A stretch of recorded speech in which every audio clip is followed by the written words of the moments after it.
Bismillahirrahmanirrahim. Assalamualaikum warahmatullahi wabarakatuh. Salam sejahtera untuk kita semua. Yang saya hormati dan banggakan jajaran pengurus Persatuan Anggota Badan Permusyawaratan Desa seluruh Indonesia, Bapak Ibu hadirin yang mengikuti halal bihalal virtual di seluruh Indonesia. Pertama-tama, marilah kita panjatkan puji syukur kehadirat Allah Subhanahu wa Ta'ala. Karena atas rahmat dan karunia-Nya, kita masih diberi kesempatan untuk bertemu dalam keadaan sehat walafiat.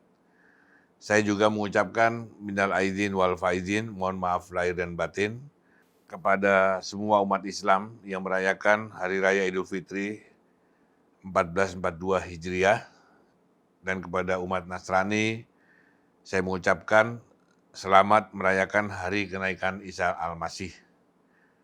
Saya juga berterima kasih kepada pengurus Persatuan Anggota Badan Permusyawaratan Desa seluruh Indonesia yang mengundang saya untuk ikut menyumbangkan pikiran dan gagasan dalam acara Halal Bihalal yang dikemas dengan webinar tentang desa. Bapak Ibu hadirin yang saya hormati, topik bahasan yang diberikan kepada saya oleh panitia dalam acara ini adalah Desa Bangkit, Indonesia Maju. Topik ini sangat tepat dan sesuai dengan apa yang selama ini kami gaungkan di DPD RI, karena saya selalu mengatakan bahwa wajah Indonesia adalah wajah dari 34 provinsi di Indonesia. Dan wajah provinsi adalah wajah dari seluruh kabupaten kota di wilayah tersebut. Begitu seterusnya hingga ke pemerintahan terkecil di Republik ini, yaitu desa.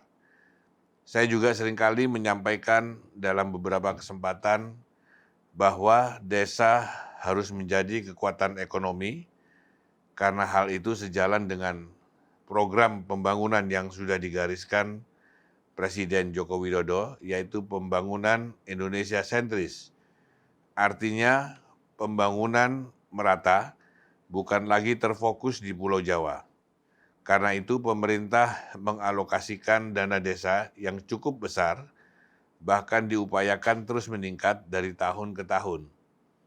Tercatat sejak tahun 2015 hingga 2019, dana desa yang sudah dikucurkan mencapai 257 triliun rupiah, dan dari tahun 2019 hingga 2025, pemerintah bertekad mengalokasikan hingga 400 triliun rupiah ke seluruh desa di Indonesia. Bapak Ibu hadirin yang saya hormati, persoalan berikutnya adalah menjawab pertanyaan, bagaimana desa bisa bangkit dengan adanya stimulus dana desa tersebut. Yang paling utama adalah orientasi pemangku kekuasaan di desa dan semua stakeholder di desa. Harus satu orientasi, yakni mewujudkan kesejahteraan desa, kemajuan desa, dan menentukan potensi unggulan yang harus digali dan diwujudkan menjadi kekuatan ekonomi. Potensi desa harus dipilih dan ditentukan karena antara satu desa dengan desa lainnya tentu memiliki perbedaan potensi. Kesepakatan ini harus lahir dari stakeholder di desa tersebut, bukan lahir dari program pemerintah di atas desa, bukan atas arahan bupati, gubernur, atau presiden sekalipun. Karena yang lebih tahu potensi desa adalah warga di desa itu. Karena desa memang harus mandiri, seperti diamanatkan oleh Undang-Undang Nomor 6 Tahun 2014 tentang desa, yang memberikan keleluasaan luar biasa kepada desa untuk menjadi desa mandiri. Pemerintah pusat melalui Kementerian Dalam Negeri memiliki tanggung jawab mendorong terwujudnya hal tersebut melalui 5 program yang harus diberikan kepada desa. Kelima program tersebut adalah: pertama, pengembangan kapasitas aparatur desa. Kedua, manajemen pemerintahan desa. Ketiga, perencanaan pembangunan desa. Keempat, pengelolaan keuangan desa. Dan kelima, penyusunan peraturan desa.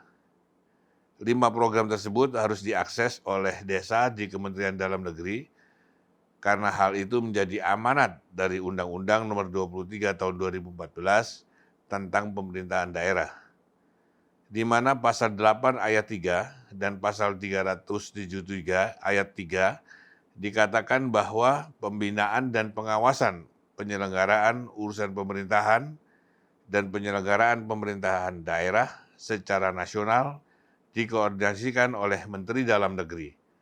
Begitu pula dengan Kementerian Desa, PDT, dan Transmigrasi juga memiliki 4 program prioritas yang harus diakses oleh setiap desa. Keempat program prioritas tersebut adalah pertama, memproduksi produk unggulan kawasan pedesaan atau Prukades. Kedua, membuat embung desa. Ketiga, mendirikan badan usaha milik desa atau BUMDes.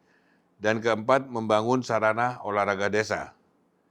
DPD RI secara khusus juga mendorong optimalisasi BUMDes dengan mengajukan inisiatif rancangan undang-undang BUMDes yang tahun ini sudah masuk dalam program legislasi nasional atau prolegnas, karena bagi DPD RI, pendirian BUMDes sangat penting bagi kemandirian ekonomi desa, sebab BUMDes mendorong kontribusi keuangan desa dari hasil usaha mereka.